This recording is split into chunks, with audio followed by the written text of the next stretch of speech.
لله الذي نهانا عن الملاهي التي تجر إلى المعاصي والمناهي. والحمد لله المتكفل بحفظ عبده في جميع موارده ومجاريه، فهو الذي يطعمه ويسقيه ويحفظه من الهلاك ويحميه ويحرسه بالطعام والشراب عما يهلكه ويرديه، ويمكنه من القناعة بقليل القوت فيكسر به شهوة النفس التي تعاديه ويدفع شرها، ثم يعبد ربه ويتقيه. وأشهد أن لا إله إلا الله وحده لا شريك له ولا وزير له ولا مشير له، لا ضد له ولا ند له ولا مثل له ولا مثال له. وأشهد أن سيدنا ومولانا محمدا عبده ورسوله صلى الله تعالى عليه وعلى الأبرار من عترته وأقربه والأخيار من صحابته وتابعيه. أما بعد، فقد قال الله تبارك وتعالى في القرآن الكريم والفرقان الحميد: وقرن في بيوتكن ولا تبرجن تبرج الجاهلية الأولى. وقال في مقام آخر: يا أيها النبي قل لأزواجك وبناتك ونساء المؤمنين يدنين عليهن من جلابيبهن ذلك أدنى أن يعرفن فلا يؤذين وكان الله غفورا رحيما. وقال في مقام آخر: يا أيها الذين آمنوا لا تدخلوا بيوتا غير بيوتكم حتى تستانسوا وتسلموا على أهلها ذلكم خير لكم لعلكم تذكرون. وقال النبي صلى الله عليه وسلم: الحياء من الإيمان. وقال في مقام آخر: إن المرأة عورة فإذا خرجت استشرفها الشيطان. وقال في مقام آخر: النساء حبائل الشياطين. وكان حفصة وعائشة رضي الله تعالى عنهما يوما عند النبي صلى الله عليه وسلم جالستين، فدخل ابن أم مكتوم رضي الله تعالى عنه وكان أعمى، فقال النبي صلى الله عليه وسلم: احتجبا منه، فقالتا: يا رسول الله صلى الله عليه وسلم أليس هو أعمى لا يبصرنا ولا يعرفنا؟ فقال النبي صلى الله عليه وسلم: أفعمياوان أنتما ألستما تبصرانه؟ أو كما قال النبي صلی اللہ علیہ وسلم.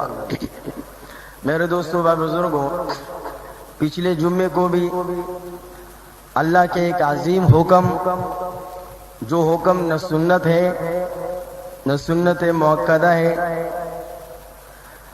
نہ سنت غیر مؤکدہ ہے، وہ حکم جو واجب بھی نہیں ہے بلکہ وہ حکم جو نماز کی طرف فرض عین ہے. جیسے نماز پڑھنا، نماز اللہ کا حکم ہے کہ واقیم الصلاۃ، نماز قائم کرو. جیسے اللہ کا حکم ہے کہ وآتوا الزکاۃ، زکات دیا کرو. جیسے نماز پڑھنا فرض عین ہے، جیسے روزہ رکھنا فرض عین ہے، جیسے صاحب استطاعت حضرات جو ہے ان پر حج کرنا بیت اللہ کا وہ فرض عین ہے، اسی طرح یہ پردہ یہ فرض عین ہے. پردہ کرنا یہ فرض عین ہے. لیکن آج پردے کے بارے میں اگر کوئی بیان کرے تو لوگوں پر عجیب جیسا لگتا ہے کہ دام چڑھتا تھا کھولو کر دے. اگر پردے کے بارے میں کسی سے بحث و مباحثہ کرو تو کہتے ہیں کہ تہجد کی بات کرو، اوابین کی بات کرو، چاش کی بات کرو. پردہ کرنے سے توڑ پیدا ہوتا ہے. ہاں تو میرے دوستو، پردے سے توڑ نہیں بلکہ پردے سے جوڑ پیدا ہوتا ہے بندہ اور اللہ کے درمیان. پردے کرنے سے اللہ اور بندے کے درمیان جوڑ پیدا ہوتا ہے. حدیث میں آتا ہے کہ لا طاعۃ لمخلوق فی معصیۃ الخالق، مخلوق کی وہ تابعداری مت کرو، مخلوق کی وہ بات مت مانو جو خالق کی نافرمانی کا سبب بنتی ہو. قرآن میں اللہ نے ماں باپ کا بڑا احترام ذکر فرمایا ہے. جہاں اللہ کی توحید کا مسئلہ آتا ہے دیکھو تو وہاں وبالوالدین احسانہ کا ذکر بھی آتا ہے.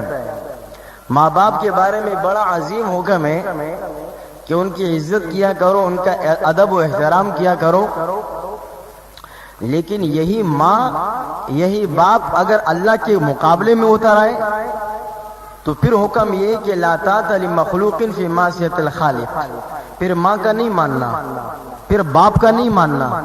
جب یہی ماں یہی باپ اللہ کے مقابلے میں آئے کہ اللہ فرمائے یہ کام کرو اور ماں کہیں کہ مت کرو. ایک فرضی مثال دے رہا ہوں، کوئی ماں اپنے بچے کو نماز سے نہیں روکتی، لیکن حکم ہوا کہ حی علی الصلاۃ، نماز کی طرف آ جا، اور ماں کہتی ہے کہ پشتو میں کہوں ناراض ہو جاؤ گی، پیدا پئی برتبیانہ بخم کرو گی کلاڑی. اب اگر ماں کہے کہ مت جاؤ، اللہ کہہ رہے کہ آ جاؤ، تو اس وقت ماں کا حکم توڑنا ہے، اللہ کا حکم نہیں توڑنا. اللہ فرمائے کہ آ جاؤ اور بالفرض باپ کہے کہ مت جا، تو اس وقت باپ کا حکم توڑنا ہے، اللہ کا حکم نہیں توڑنا ہے. تو ماں باپ بھی اگر اللہ کے مقابلے میں آئے تو ماں باپ کو چھوڑنا پڑے گا. ہاں یہ الگ موضوع ہے کہ دنیائی معاملات ان کے ساتھ اچھے کرنے ہیں، دنیائی برتاؤ، دنیائی معاملات ان کے ساتھ اچھے حسن سلوک کے ساتھ ان کے ساتھ پیش آنے. لیکن اگر اللہ کے مقابلے میں ٹکر ہو تو ان کو بھی چھوڑنا ہے. اب اگر کوئی ماموں اللہ کے مقابلے میں آئے، کوئی چچا اللہ کے مقابلے میں آئے، کوئی بھائی اللہ کے مقابلے میں آئے، کوئی استاذ اللہ کے مقابلے میں آئے، تو جب ماں باپ کو اللہ کے مقابلے میں چھوڑنا ہے تو ان کو تو بدرجہ اولا چھوڑنا پڑے گا. یہ اجڑ کی دو مینی نہیں جائے گی کیا نا، یا مخلوق کو لینا پڑے گا یا خالق کو لینا پڑے گا. اللہ کے مقابلے میں جو بھی سامنے آئے سب کو چھوڑنا ہے، اللہ کو نہیں چھوڑنا ہے. جب آپ ہر موڑ پر اللہ کے حکم کو دیکھو گے، انشاءاللہ جب موت آئے گی تو اللہ فرمائیں گے کہ خیال کرنا اپنا بندہ ہے.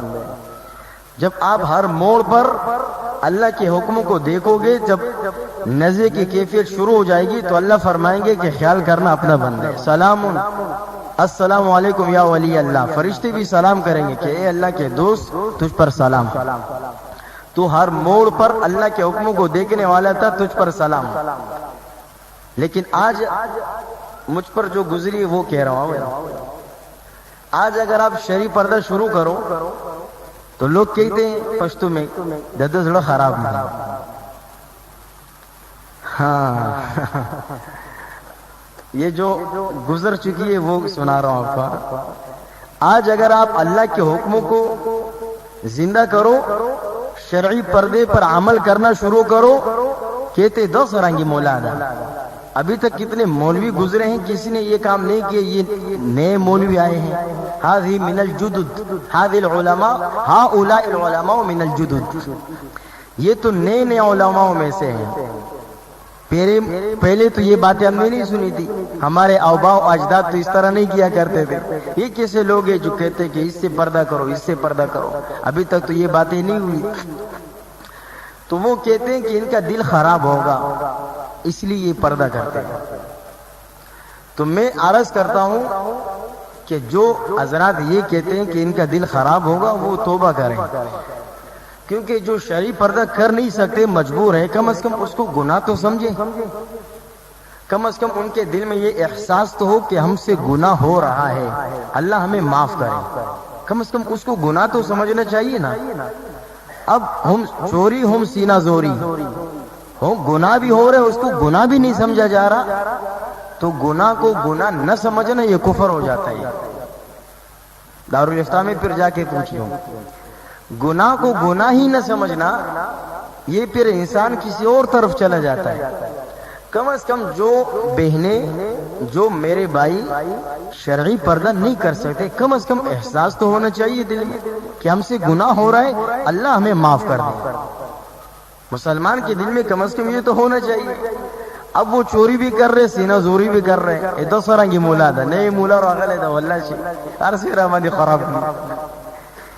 یہ نئے مولوی چلو آ جائے، لیکن قرآن تو پرانا ہے نا. یہ قرآن کی میں اکثر قرآن لا کر آیتیں سناتا ہوں تاکہ شک بھی دور ہو جائے کہ اس بات میں کوئی شک بھی نہیں، قرآن کی آیت پڑھ کے سنا رہے ہیں. تو میرے دوستو، جو بہنیں، جو بھائی، سب سے پہلے میں عرض کرتا ہوں کہ جو یہ کہتے ہیں کہ یہ اس کا دل خراب ہوگا، تو وہ توبہ کریں. کیوں؟ اس لیے کہ حدیث میں کہ ما مست ید رسول اللہ صلی اللہ علیہ وسلم ید امرات قطو. قطو ماضی منفی کی تاکید کے لیے آتے ہیں، نحات سمجھتے ہیں. قطو جو آئے نا بات سے شک ہی دور ہو گیا. اگر قطو نہیں ہوتا نا کوئی شک کرنے والا پھر بھی شک کر لیتا، لیکن جب حدیث میں قطو آیا تو ما مست کے لیے اتنی تاکید بن گئی ماضی منفی کے لیے کہ سب کہیں گے کہ اس بات میں کوئی شک نہیں. حدیث کا ترجمہ کیا ہے؟ حدیث کے ترجمے کا مفہوم عرض کر رہا ہوں، ہمیں تو آتا ہی نہیں ترجمہ. مفہوم یہ ہے کہ نبی صلی اللہ علیہ وسلم، اب آپ بتاؤ کہ نبی پاک صلی اللہ علیہ وسلم کا دل صحیح تھا یا معاذ اللہ خراب تھا؟ ساری دنیا کے مخلوقات کے دل کو رکھا جائے تو محمد الرسول اللہ کے دل کا مقابلہ نہیں کر سکتے. ہمارے نبی کا دل، اور حدیث میں تو آتا ہے کہ جبرائیل آیا، نکالا گیا، دھویا گیا، پھر رکھا گیا، پھر سلا گیا. وہ تو اپنی جگہ پر ابحاث ہے، لیکن ساری مخلوقات کے دل جمع کیے جائے. حتیٰ کہ میں آپ سے ایک اور عرض کرتا ہوں، اللہ بے ادبی معاف فرمائے، میں یہاں تک کہتا ہوں کہ حضرت آدم علیہ السلام سے لے کر حضرت عیسیٰ علیہ السلام تک تمام انبیاء کے دلوں کو جمع کیا جائے تو محمد الرسول اللہ کا دل وہ کچھ اور مقام رکھتا ہے. آپ نے کسی حدیث میں نہیں سنا ہوگا کہ حضرت آدم علیہ جبرائیل آئے، حضرت آدم علیہ السلام کا دل نکالا اور جنت کے پانی سے دھویا، یہ کیا. کسی نبی کے بارے میں الا نبینا، صرف ہمارے نبی کے بارے میں یہ سنتے ہوں گے کہ ہمارے نبی کو یہ اعزاز حاصل ہوا. اتنا پاک نبی، اتنا پاک دل والا نبی، اس کے بارے میں آیا کہ ما مست ید رسول اللہ صلی اللہ علیہ وسلم ید امرات قط، کہ ہمارے نبی صلی اللہ علیہ وسلم کے ہاتھ یعنی موت تک کسی عورت کے ہاتھ کے ساتھ ٹچ نہیں ہوئے. موت تک کسی عورت، دوسری عورت، اپنی عورتیں تو جائز، کسی غیر عورت کے بدن پر ہمارے نبی کا ہاتھ نہیں لگا. آج کے پیر صاحب کو کس نے اجازت دی تھی؟ سوچنے کی بات ہے نا بھائی. اتنا پاک نبی اتنا پردہ کر رہے، اتنا پردہ کر رہے.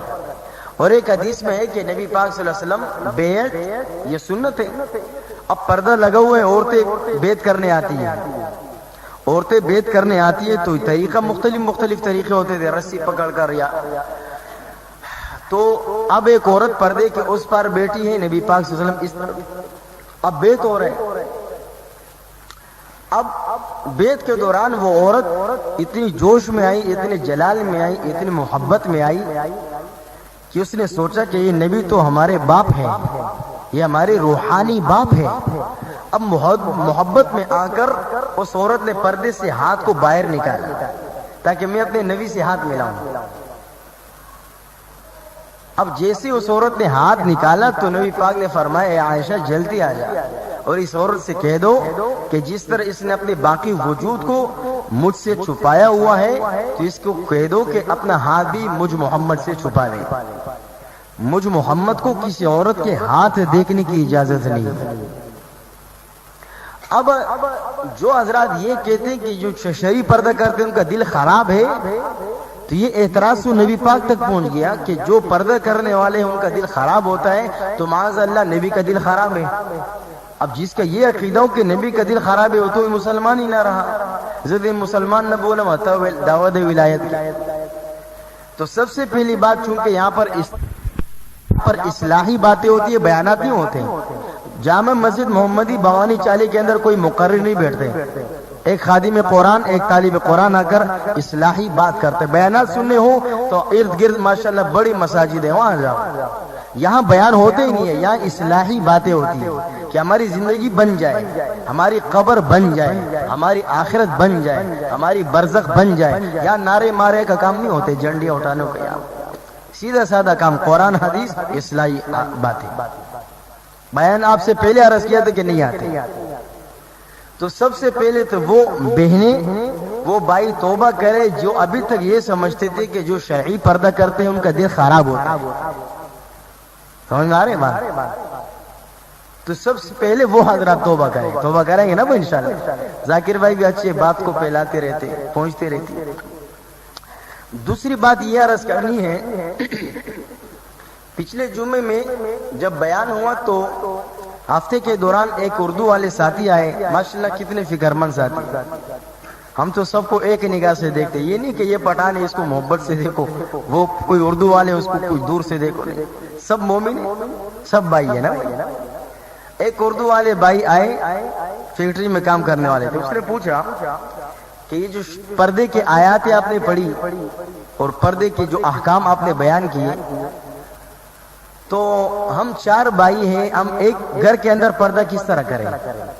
اچھی بات اس نے پوچھی کہ یہ سورۃ نور 18واں پارہ، اس کے اندر جو آیاتیں میں نے عرض کی تھی کہ خالہ زاد بیٹے جتنے ہیں یہ 16 افراد ہیں کہ عورت کا ان کو دیکھنا گناہ عظیم ہے.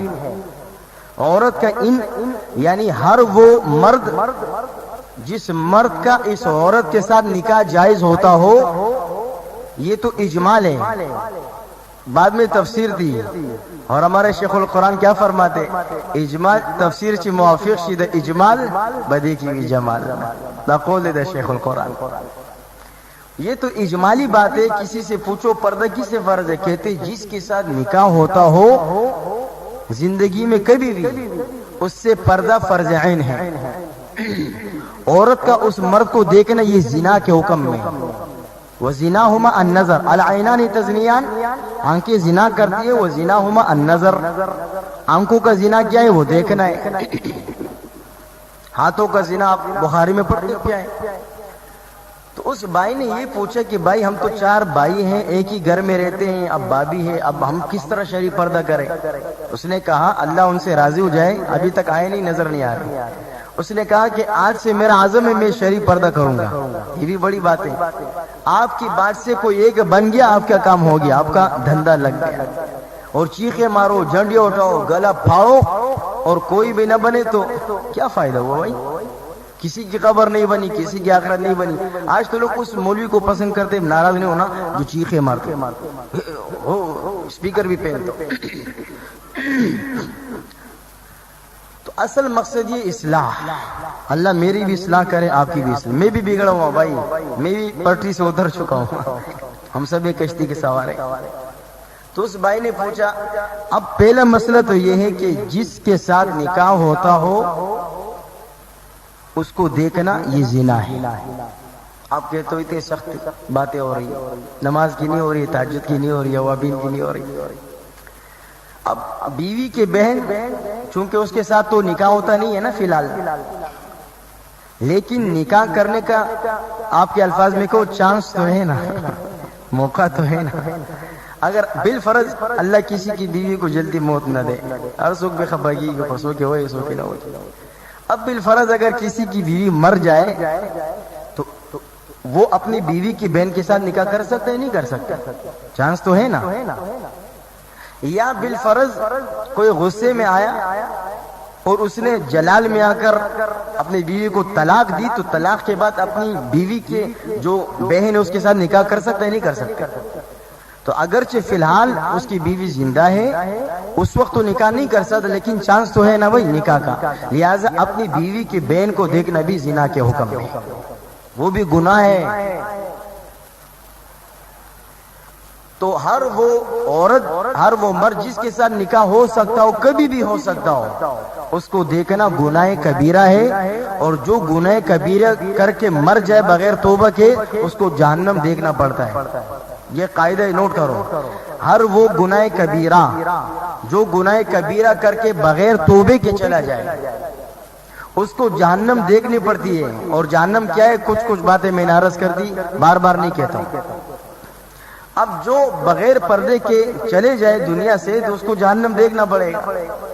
پھر میں نے سورۃ نور 18واں پارہ اس سے آیتیں جو آپ کو عرض کی تھی کہ اپنے قریبی رشتہ دار، وہ رشتہ دار جن کو دیکھنا حرام ہے، ان کی تفصیل میں بیان کر دی تھی کہ 16 افراد ہیں اپنے قریبی رشتہ داروں میں کہ عورت کا ان مردوں کو دیکھنا گناہ کبیرہ ہے.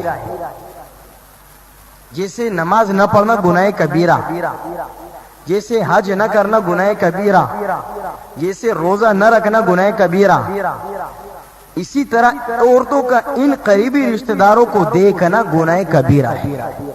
اور جو عورت ان مردوں کو دیکھے اور بغیر توبے کے دنیا سے چلی جائے تو اس عورت کو جہنم دیکھنا پڑتا ہے، اس کو دیکھنا پڑے گا جہنم۔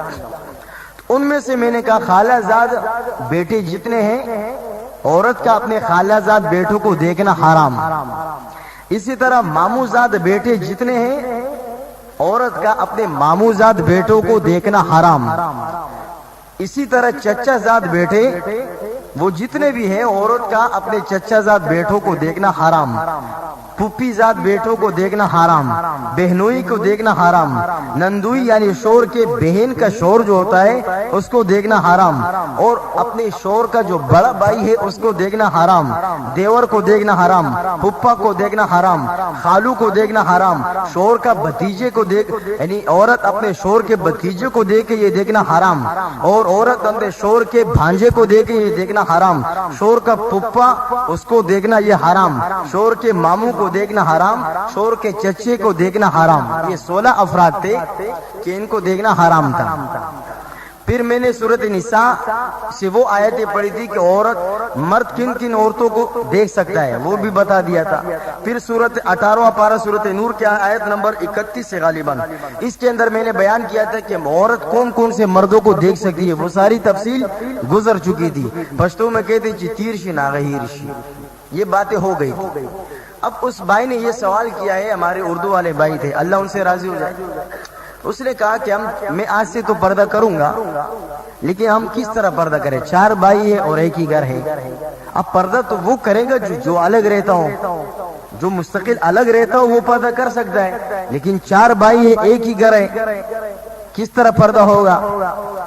تو میں نے اس سے عرض کیا کہ بھائی لا یکلف اللہ نفسا الا وسعها، اللہ پاک کسی کی طاقت سے زیادہ اس پر بوجھ نہیں ڈالتے، اللہ ظالم نہیں ہے، اور ان اللہ لا يحب الظالمین، اللہ ظلم کو پسند کرتے ہی نہیں ہے۔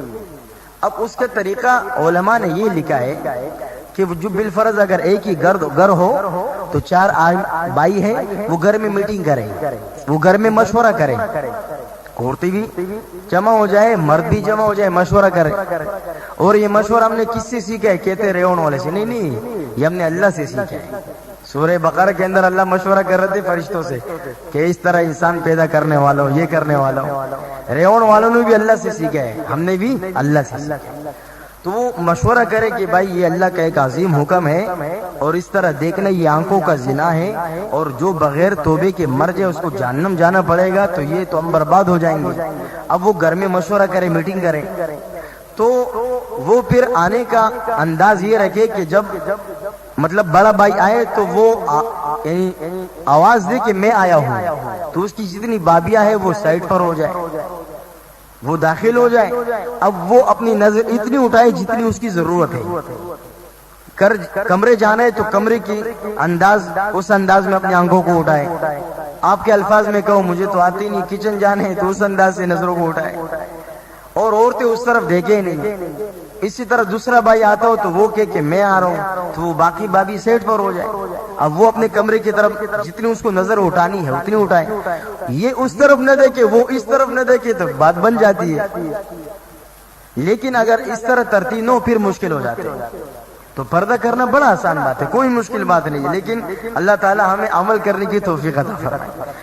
دوسری بات یہ عرض کرنی ہے کہ اللہ تعالیٰ نے انسانوں کو بھی پیدا فرمایا اور عورتوں کو بھی اللہ نے پیدا فرمایا۔ اب پھر اس کے اندر تقسیم بھی اللہ نے پیدا فرمائی۔ بعض کام اس طرح ہے، بعض افعال اس طرح ہے کہ وہ اللہ تعالیٰ نے مردوں کے ساتھ خاص کر دی ہے، عورتوں کو اجازت نہیں ہے کہ وہ مردوں والے کام شروع کریں جو اللہ نے مردوں کے ساتھ خاص کیے۔ اسی طرح بعض افعال اور بعض کاموں کو اللہ تعالیٰ نے عورتوں کے ساتھ خاص کیا ہوا ہے۔ کسی مرد کو اجازت نہیں ہے کہ وہ عورتوں والے خاص کام شروع کرے۔ جو مردوں والی مشابہت اختیار کرتی، اور جو عورتیں مرد عورتوں والی نقل کیا کرے، تو حدیث میں اللہ کے نبی نے فرمایا کہ ان رسول اللہ صلی اللہ علیہ وسلم قال، اللہ کے نبی نے فرمایا لعن اللہ المتشابہات من النساء بالرجال والمتشبہین من الرجال بالنساء، کہ اللہ تعالیٰ ان عورتوں پر لعنت فرماتے ہیں جو مردوں کی تشبیہ کرتے ہیں، جو مردوں کی نقلیں اتارتے ہیں۔ اب کوئی سیٹ لعنت کرے تو مزدور کا تو بیڑا ہی غرق ہو جاتا ہے، اب اللہ تعالیٰ لعنت فرمائے تو اس بندے کا تو دنیا بھی گئی اور آخرت بھی گئی۔ اور یہ حدیث پڑھ کے سنا رہا ہوں کہ لعن السائق، کوئی ڈرائیور لعنت نہیں کرتا، لعن المفتی، کوئی مفتی لعنت نہیں کرتا، لعن الشاکر، کوئی چالاک آدمی وہ نہیں کر رہے، لعن الثرثار، کوئی باتونی آدمی نہیں کر رہے، لعن القاری، کوئی قاری لعنت نہیں کر رہے، بلکہ لعن اللہ لعنت فرما رہے ہیں۔ کن پر؟ المتشبہات من النساء بالرجال، ان عورتوں پر جو مردوں کی تشبیہ اختیار کرتی ہیں۔ اور آگے والمتشبہین من الرجال بالنساء، اللہ تعالیٰ ان مردوں پر لعنت فرماتے جو مرد عورتوں کی نقلیں اتارتے ہیں۔ عورتوں، آج ہم اور آپ تھوڑا سوچیں، مراقبہ کریں، آج کہتے بوائے کٹنگ، کتنی عورتیں ہیں جو مردوں کی طرح کٹنگ کر رہے بالوں میں، یہ اس حدیث میں داخل نہیں ہوئی تو کدھر داخل ہوئی؟ کتنی عورتیں ہیں جو مردوں کی طرح کپڑے پہنتی ہیں، مردوں کی طرح لباس پہنتی ہے، وہ ہماری بہنیں ہیں لیکن بے خبر ہے۔ اب ان کو کون سمجھائے گا؟ کوئی نبی تو آئے گا نہیں، کوئی رسول تو آئے گا نہیں۔ ہمارے اور آپ کے دل میں درد ہونا چاہیے، یہ بیچاری بے خبر ہے، ان کو پتہ نہیں کہ قبر میں جا کر یہ اللہ کے عذاب میں مبتلا ہونے والی ہے۔ کتنی عورتیں بے پردگی کے ساتھ۔ اچھا، مرد حضرات ہوٹلوں میں کھانا کھاتے ہیں، میں اکثر عشاء کو مرکز سے آتا ہوں، ہمارے ایک ساتھی کیفے نوری والی بھائی اقبال صاحب، اللہ ان کی عمر میں برکت عطا فرمائے، بڑی ہوٹل ہے ان کی۔ جب وہاں سے میں اکثر آتا ہوں تو ایسے دیکھتا ہوں دل میں درد ہوتا ہے کہ اللہ ان بہنوں کا کیا بنے گا۔ ہوٹلوں میں کھانا کون کھاتے ہیں؟ مرد۔ اب اگر عورت بے ضرورت ہوٹل میں کھانے لگے تو اس عورت نے مرد کی مشابہت کی نہیں کی۔ ایک تو عذر ہے کہ وہ گاؤں جا رہی ہو، سواد جا رہی ہو، راستے میں گاڑی کھڑی ہو جاتی ہے، وہاں کھانا پڑتے ہیں، الضروریات تبیح المحظورات، الاشباع والنظائر نے لکھے، وہ تو الگ بات ہے۔ لیکن جو عورتیں ہوٹلوں میں کھانا پسند کریں تو ان عورتوں نے مردوں کی نقل کی کہ نہیں کی؟ اب اللہ نے حدیث میں لعن اللہ المتشبہات من النساء بالرجال، کہ جو عورتیں مردوں کی نقل کرے ان عورتوں پر اللہ کی لعنت برس رہی ہے۔ اب آپ خود ہی سمجھو کہ آج 1 بجے، 1:30، 2 ڈھائی بجے تک جو بڑی بڑی ہوٹلیں کھولی ہوتی ہے اور اکثر دیکھو عورتیں جاتی رہتی ہیں، ان عورتوں کا قبر کے اندر کیا بنے گا؟ اب اس بات کا درد کون پیدا کرے؟ کوئی نبی تو نہیں آئے گا کہ ان کو سمجھائے بھائی، کوئی رسول تو نہیں آئے گا کہ ان عورتوں کو سمجھائے۔ میرے اور آپ کے دل کے اندر اس بات کا احساس ہونا چاہیے، درد ہونا چاہیے۔ اور جو عورتیں بے پردگی کے ساتھ دنیا سے چلی جائیں، ان کی دنیا بھی گئی، ان کی آخرت بھی گئی۔ میں ایک بات عرض کرتا ہوں، بیداری سے سنیں، یہ قرآن میرے ہاتھ میں ہے، اس قرآن کو ماشاءاللہ کافی تعداد میں قراء بیٹھے ہوئے ہیں، علماء حضرات بھی نظر آ رہے ہیں۔ یہ قرآن آپ 1,00,000 مرتبہ، ارب مرتبہ، کرب مرتبہ، فرب مرتبہ پڑھتے جاؤ، الحمد سے شروع کرو والناس تک، پورے قرآن کو آپ لاکھوں مرتبہ پڑھو، کسی ایک عورت کا نام اس قرآن میں نہیں ہے الا مریم، اس کی طرف آ رہا، کسی ایک عورت کا نام کہ عائشہ نہیں، فاطمہ نہیں، خدیجہ نہیں، حفصہ نہیں، کلثوم نہیں، کسی عورت، کسی نبی کی عورت، کسی عورت، کسی صحابیہ کی نام بھی اس قرآن کے اندر نہیں ہے۔ ہمارے ایک ساتھی، ایک بات یاد آئی، حاضر بھائی نام ہے ان کے، ایک بیٹے زید نام ہے اس کا، تو میں نے اس کے بات کی، یہ بعض لوگ خوش ہوتے ہیں، اس پورے قرآن میں کسی صحابی کا نام نہیں ہے، صرف زید کا نام ہے، زید رضی اللہ تعالیٰ عنہ۔ پورے قرآن کا مطالعہ کرو، ابو بکر صدیق حضرت، کسی صحابی کا نام اس قرآن میں ذکر نہیں ہے، صرف ایک صحابی ہے حضرت زید رضی اللہ تعالیٰ عنہ، اس کا نام، تو وہ حضیر بھی خوش ہوئے، موضوع نمبکستہ، اس کا نام بھی، اس کے بیٹے کا نام بھی زید ہے۔ اللہ اس زید کے اندر اس زید کی طرح صفات پیدا فرمائے۔ اور دوسری بات یہ ہے کہ پورے قرآن میں کسی عورت کا نام اللہ نے ذکر نہیں کیا سوائے مریم علیہ السلام کے۔ وہ پھر کسی دوسرے موضوع پر کہہ دوں گا کہ حضرت زید کا نام اس قرآن میں کیوں آیا ہے، تو وہ الگ موضوع ہے۔ اب میں حضرت مریم کی طرف آ رہا ہوں۔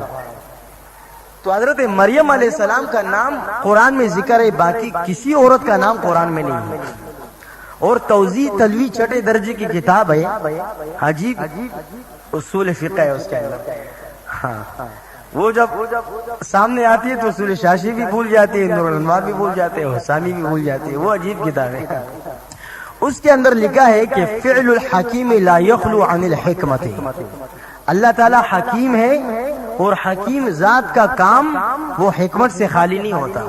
اللہ نے صرف مریم علیہ السلام کا نام قرآن میں ذکر کیا ہے اور باقی کسی عورت کا نام قرآن میں ذکر نہیں کیا، اس کی کیا وجہ ہے؟ تو اس کی وجہ علماء نے یہ بیان فرمائی ہے